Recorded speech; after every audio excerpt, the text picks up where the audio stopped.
deux interpellations sur le même sujet, une de M. Fawet pour le PS et une de Mme Nikolic et de M. Drèze pour MR pour Liège concernant la maison de détention à Grivnier.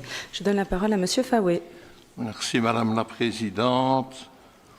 J'ai, comme la plupart de mes collègues, appris par la presse qu'une maison de détention va ouvrir à l'espace Bellevaux dans le quartier de Grivnier. Ce n'est pas un scoop de vous dire que les riverains sont inquiets de l'arrivée de cette structure dans leur rue au milieu de leur quartier. Les objectifs de ce type d'établissement sont louables. Il s'agit d'éviter le milieu carcéral aux personnes qui purgent des peines de moins de 3 ans et de favoriser ainsi leur réinsertion. On sait que la prison ne prépare pas la réinsertion à la maison de détention et donc un projet utile, voire nécessaire. Les craintes sont donc émanées du manque d'informations de la part du SPF Justice et du ministre de la Justice. Je vais poser 3 questions à Monsieur le bourgmestre. Est-ce qu'on peut nous expliquer le cheminement de ce dossier? Est-ce qu'il y a eu contact avec le ministre de la Justice à ce sujet? Et je vais dire surtout, quelles sont les garanties données aux riverains? Je vous remercie. Je donne la parole à Mme Nikolic. Merci Madame la Présidente. Oui, Monsieur le bourgmestre, comme Monsieur Fawet, comme tous ici, et surtout comme les riverains de l'espace Bellevaux, moi j'ai recraché mon café en découvrant dans les médias qu'une maison de détention allait s'installer là, vraiment en cœur d'îlot résidentiel dans les jardins, parce que c'est vraiment ça, ça jouxte les jardins des habitants de Grivnier-Bas, et donc une maison de détention, une des 2 premières maisons de détention en Wallonie, puisqu'on n'en a pas actuellement. Je ne reviens pas sur le principe de la maison de détention, mais par contre, ce qui m'interpelle, ce qui interpelle tout le monde, parce que les riverains, ils n'ont pas seulement été étonnés, ils sont choqués, c'est d'abord le choix de cette localisation. Et j'ai envie de demander même pourquoi à Liège. Alors on en annonce d'autres en Wallonie, mais pourquoi est-ce qu'on n'en parle pas à Namur, à Charleroi, à Verviers ou à Mons à ce stade? Non, c'est en plein cœur de Liège qu'on parle de ça. Donc déjà ça interpelle. Et je rejoins les questions de Monsieur Fawet. Est-ce que vous pouvez faire le point sur ce dossier? Est-ce que vous avez été associé à la réflexion au choix de la localisation, et est-ce que vous, la ville et ses habitants, ont quelque chose à dire dans ce dossier? Mais autre chose qui ne va pas du tout, c'est cette communication, que nous la prenions dans les médias, que les riverains la prennent dans les médias et puis ensuite reçoivent un petit flyers. Forcément, ça choque aussi. On n'annonce pas ce genre d'établissement comme on annonce la construction d'une supérette de quartier ou d'un immeuble administratif. Et là, clairement, et ça ce n'est pas vous, monsieur le bourgmestre, ce n'est pas la ville, mais clairement, les regards se tournent vers le fédéral et vers le nouveau ministre de la Justice.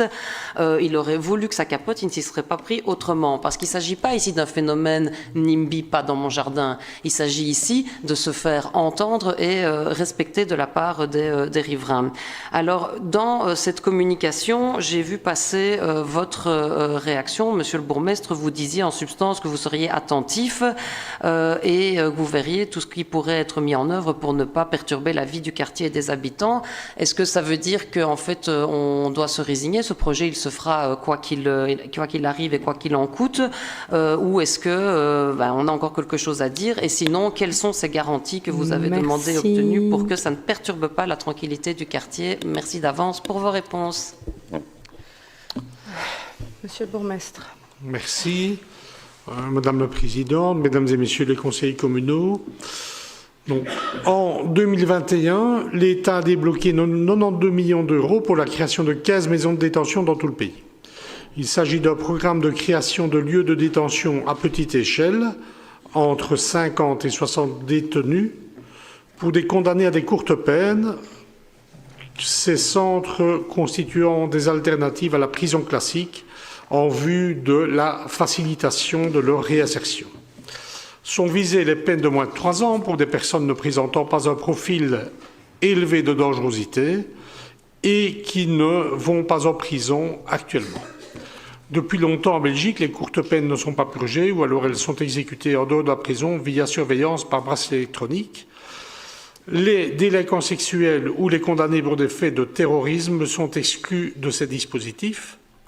Ce concept de détention est louable puisqu'il s'agit à la fois de lutter contre une forme d'impunité et d'injustice par rapport aux victimes d'actes considérés comme moins graves, mais néanmoins traumatisants, et à la fois de diminuer le taux de récidive.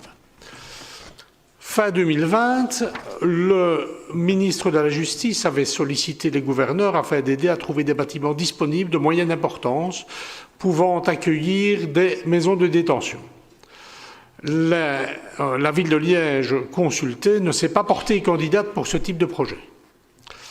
En mai 2022, le ministre de la Justice, M. Van Kekenborn, m'a fait part de son souhait d'implanter 2 maisons de détention dans la province de Liège. La recherche de bâtiments de type maison de repos, hôtels, internats, hôpitaux n'avait jusque-là pas abouti aux régions liégeoises, notamment à Verviers, Flémalle, Chaux-Fontaine. Lors d'un contact téléphonique avec le ministre durant l'été 2022, je lui exprimais ma forte réticence. Liège devant déjà s'investir par ailleurs dans d'autres initiatives fédérales et souffrant d'un problème important en matière de toxicomanie, lequel mobilise, comme on le sait, beaucoup d'acteurs locaux. En septembre 2023, le Conseil des ministres a validé l'acquisition par la régie des bâtiments de l'espace Bellevaux, site appartenant à la province. Mon avis et encore moins mon accord n'ont été sollicités quant à ce fait. Avec le chef de corps, je suis allé visiter le 16 octobre dernier la maison de détention de Forêt, afin de prendre la mesure de ce qu'implique ce type d'établissement dans une ville. Nous avons été rassurés et impressionnés par ce qui a été présenté. La situation de Forêt est tout autre, puisque la maison de détention est installée dans l'ancienne prison pour femmes. À Anvers, la future maison de détention prendra place sur l'aire de stationnement du site Digipolis, 40 places prévues dans des unités préfabriquées. À Courtrai, la localisation géographique de l'établissement présente également des caractéristiques très différentes du projet fédéral liégeois, puisque la maison de détention n'est pas directement jointive d'un quartier résidentiel. C'est l'un des reproches que les riverains ont adressés au ministre de la Justice, qui les avait conviés à une séance d'information mardi dernier. L'implantation prévue à Grivnier est totalement enclavée au milieu d'habitations. La sécurité, la proximité avec les écoles, les contacts avec les résidents aux arrêts de bus ou dans les commerces proches, la dénaturation du parc Bellevaux, la pression sur le stationnement, la dépréciation de la valeur des immeubles sont autant d'inquiétudes qui ont été relayées au ministre. Un collectif de citoyens s'est créé et se mobilise pour s'opposer à cette implantation. Leur pétition a recueilli des centaines de signatures en quelques jours. Dans la foulée, nous avons appris que le bâtiment ne pourrait héberger que 20 résidents et que 2 unités préfabriquées seraient prévues dans le parc Bellevaux pour accueillir 40 autres condamnés à de courtes peines. Pour ces 2 unités, des permis sont nécessaires. Je n'ai pas caché au ministre que cela pouvait constituer une difficulté. Je rencontrerai prochainement et le ministre et le collectif afin de faire le point sur le dossier. Voilà, Madame la Présidente. Je rends la parole à Monsieur Faoué. Merci à Monsieur le bourgmestre de nous avoir informés. Dommage que l'information venant du ministère n'a pas été communiquée en temps opportun au collectif. Et je peux vous dire que j'ai eu l'occasion de rencontrer des responsables de ce collectif à leur demande, parce qu'ils savaient que je ferais une intervention ce soir, et ils m'ont en tout cas semblé très modérés, très responsables. J'espère que les choses continueront de telle manière, mais en tout cas, j'ai devant moi des interlocuteurs qui sont plutôt choqués, vexés de ne pas avoir été informés en temps opportun, que des gens qui voulaient absolument entrer en conflit. Donc, je voudrais aussi dire que ce sont ceux-là avec qui il faudra travailler, et j'espère qu'ils resteront dans le même état d'esprit que celui que nous connaissons aujourd'hui, sachant que, comme l'a dit Monsieur le bourgmestre, il y a probablement encore des responsabilités qui devront être assumées par la ville, et là, je pense qu'il y aura un cheminement du dossier qui doit permettre peut-être de satisfaire le collectif. Je vous remercie, Madame Nikolic. Oui, très brièvement, Madame la Présidente, pour rattraper mon temps de parole dépassé tout à l'heure. Mais Monsieur le bourgmestre, votre analyse, elle rejoint la mienne et celle du collectif. Vous avez donné des exemples des autres maisons de détention.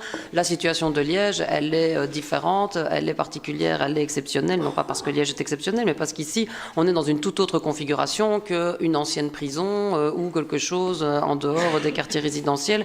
Et donc, j'entends vos réserves et j'entends que la ville mettra tout en œuvre pour encadrer, voire freiner ce projet qui ne correspond ni aux besoins des riverains, ni non plus à ceux de la ville qui a déjà assez à gérer. On n'a pas eu l'occasion d'en parler ici, mais on y reviendra. Il y a la question aussi de la police qui devra aussi certainement intervenir et encadrer ce dispositif s'il devait aboutir. Mais on aura l'occasion d'y revenir, j'imagine.